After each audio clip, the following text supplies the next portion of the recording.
Welcome. It's another Friday, and I am still Nick Nunziata, and I am still your sensational host.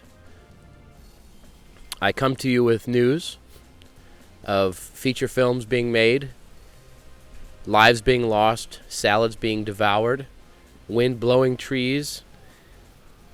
I once again report from the woods, where I belong. This is a weekend in which The Hangover 2 comes out. It will no doubt become a huge hit, and Ren and I will discuss this film in just a short few moments. But until then, I want you to think about some stuff. I want you to think about, as we enter the summer, how you're going to spend these important and precious months. Are you going to be like Summer Storm and have a gay adventure as a child? Are you going to be like Sleepers and push an ice cream truck onto a man? Or, like myself, are you just going to pop out of some bitch's neck? Either way, welcome to Friday. I hope you have a sensational weekend, because I'm a sensational man. And now, Ren Brown and his ever-changing beard. Look at this shit. Look at this item. This is fucking time for animals and stuff. Is that Vermithrax? No, it's Rawhead Rex. I wish. It's actually, looks a little bit like Cape Beckinsale. Hi, ladies and gentlemen. Welcome to the Whatever Chud, not podcast. This is kind of a podcast. The introductions are already covered. Hangover 2 happened. It's a movie. It's a sequel to a different film. They have similar titles, similar people, similar events. And we're going to discuss with you whether or not it's a piece of shit or a piece of whatever the opposite of shit is. So what did you think of The Hangover 2? Well, first of all, what did you think of The Hangover? I love The Hangover. It's a fun movie. It's great. It's got some eye-opening performances by folks. It was great to see Cooper, who actually is the secret weapon of the first film. Obviously, Zach. My expectations for the sequel were basically, I was content as long as they didn't completely fall on their face. I also liked the first one. Yeah, it let Bradley Cooper kind of be a straight man, but still be funny. It allowed for Zach's weirdness. It just, the whole structure of it allowed for really varying kinds of It's comedy. a mainstream comedy. It's a mass-pleasing comedy. So I wouldn't say it's of the same ilk as some of the really great comedies that have come out in the past several years. So now Hangover 2, your thoughts? Wow. Yeah, it's Hangover 1.5. It does reuse way too many of the not only of the concepts and character traits, but the actual ideas, like the jokes. You know, the funny thing is, I don't think it's like where they're shamelessly doing it. I think there really is like a madness behind it that was calculated, but you can't reproduce that. It's certainly not something that's gonna have its own identity. It doesn't deserve one. Kung Fu Panda's coming out. I would agree with that. I think it's most certainly an addendum or a tacked on to the first one. And I also agree that there was a method to that. Like, I really enjoyed and loved the fact that it was almost beat for beat a remake almost to the first one, which I do believe is a little overhyped to some degree. I think it shifts it up in the way that they end up recalling some of the past events. To me, it felt like an artist's second album, where you can almost feel like they're replicating the same energy and flow of the first album, and there are tracks that line up, but then there are things that are weird or off. And you obviously know that they're trying to keep their existing fan base happy at Absolutely. the same time. I think Ocean's 12 is an example of a comedy that said screw you to that notion. But for the most part, that is pretty much the norm. It's like if you're doing a sequel to a comedy, there's obviously a little fuck the system in this movie. Mm-hmm. I mean, the idea of doing it in Bangkok, but you're right, it does have those parallels. What I really liked about it and wanted more of was that it went dark, it went gross and seedy, and it really kind of took the bottom out of a lot of the stuff it was doing. It wasn't the fun, like, oh my gosh, occasional raunch. Like, it was really gross, seedy, unpleasant shit to watch occasionally. But it didn't push that far enough to be transgressive or to be put in the ranks of kind of a pullover in the way that, like, an Observer the report, the way that was with Seth Rogen kind of using his clout to pull out something really dark and empower something like that. And if they had done that, I think it would be great. If it had been just essentially a remake of the first one, just totally dark, I think it would have been great. As it is, I think it's admirable and I enjoyed it. And frankly, if they could do the third one and they were willing to really go all the way, if this is as monstrous as a hit as I assume, and they were really ready to pull the rug out from it and conclude it with some like irreparable harm to these people, Yeah. I think I would be very into that, actually.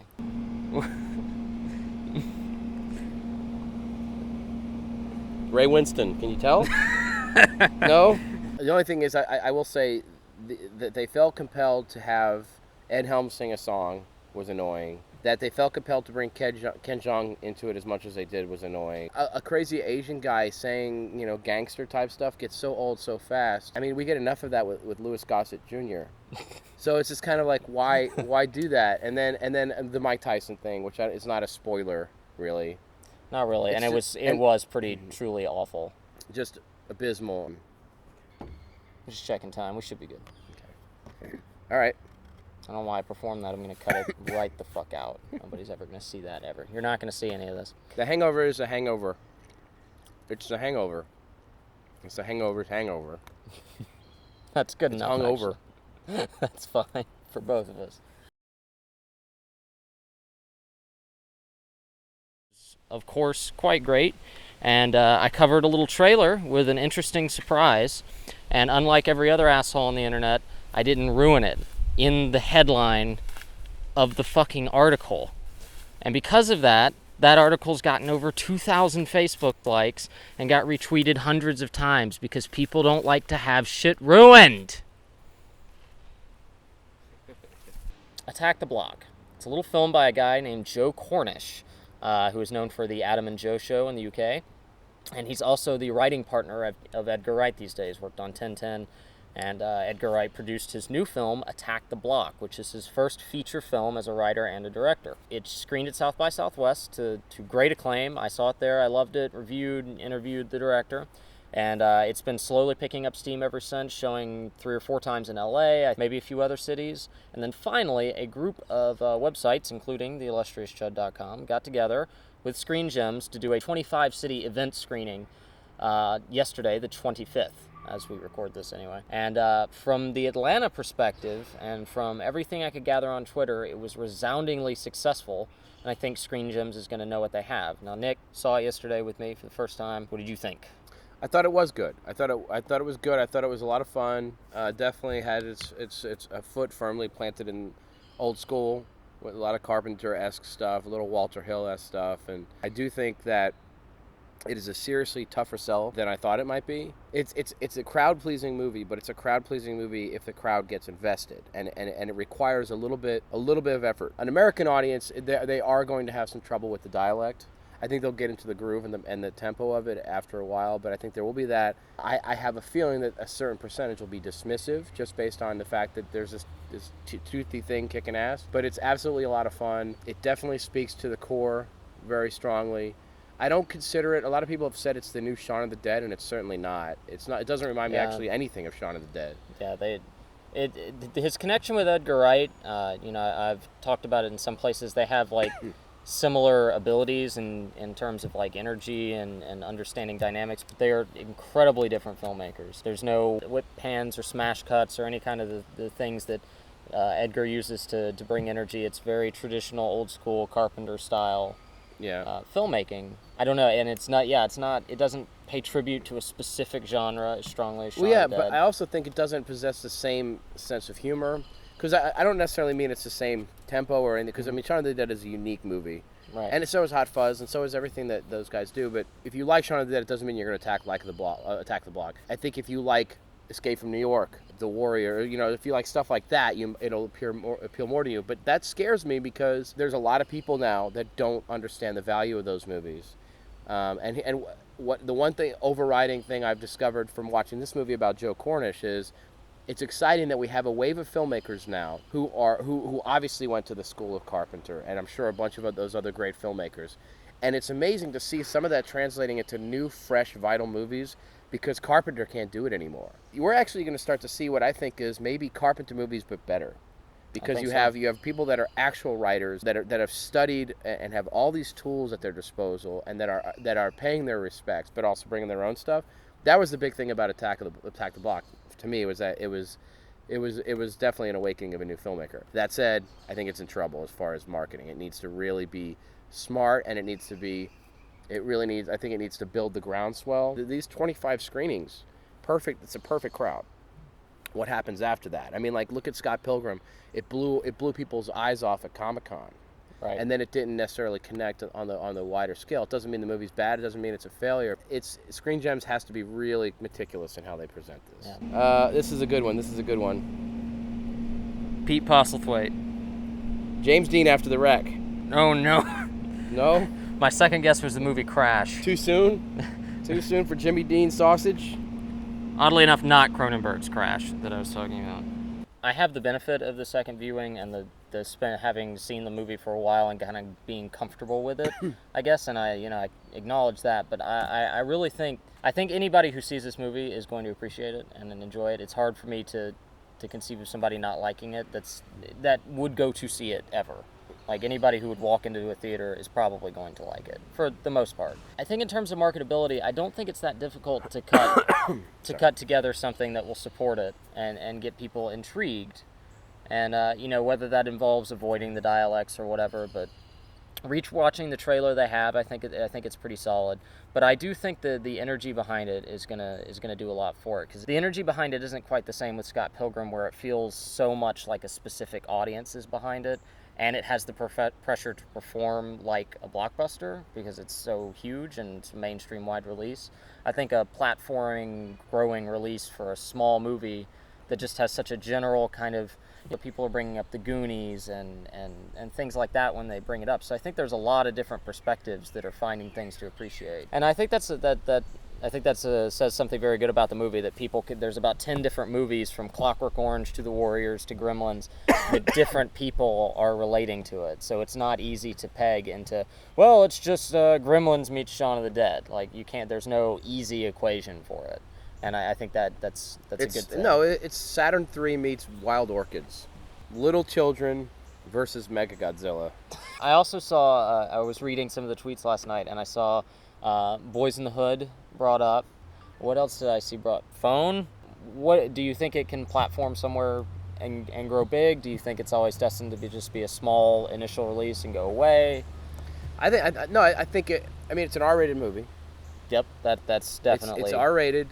The name doesn't have a great title necessarily for, like, the mainstream. Like, you can't tell what it's about just by hearing the title, and it's going to be hard to cut a trailer. Because the monsters aren't, they're fun, but they're not, like, going to blow your mind with their design, although the initial one is adorable and gets its head bumped. I disagree. I think the main monster designs are incredible. The whole black hole silhouette 2D thing, I think they're really striking and kind of iconic. I think it's going to be rough. I like it, but I don't see it being that. The way I look at this is if they cut a good trailer and they don't expect too much, because the hype can be a bitch with a movie like this. Absolutely. And that's the one thing about all these fan sites doing the screening scares me, because of course this is the people that are going to be loud and excited and all that, but they're not the people that Screen Gems needs to worry about. The screening that we had last night was the core audience. The typical screenings that we do have old people, and they're not going to get off on Attack the Block. They should, but they're old. They're on the way out. The fucking Reaper is on his bike riding towards them right now. If you want this to be a sensation, I don't think it's going to happen, but it's a great little movie. It's going to be beloved by the right people, and it's done for Joe Cornish what it's supposed to do, and I think a lot of people actually might be able to parlay into something. What more do you want after that? I think that's true. I think John Boyega, who's the lead, he plays Moses. I think he's going places. I know he's already gotten offers and things, and I think Joe Cornish is going to be on the short list for... It's going to be on the short list for every superhero movie. Maybe not Green Lantern 2 or Superman or, big ones, but I think a lot of those sort of things he's going to be on the short list immediately. Yeah, the kid who played Moses is pretty good. He was definitely playing a Carpenter role, like the quiet, iconic hero and all that. I can't tell what his personality is like, how flexible he is. The other kids in the show, a lot of them got the ability to do a lot of really broad, fun stuff, and he had to kind of hold it together. So I think there's a few guys in there that might have proved their value. That Nick Frost guy is not going anywhere, though. He's a failure. He's fucked. He's a weird bitch. Do you think the Chewers are ready for a peek behind the curtain? I do. I definitely do. Well, let's go.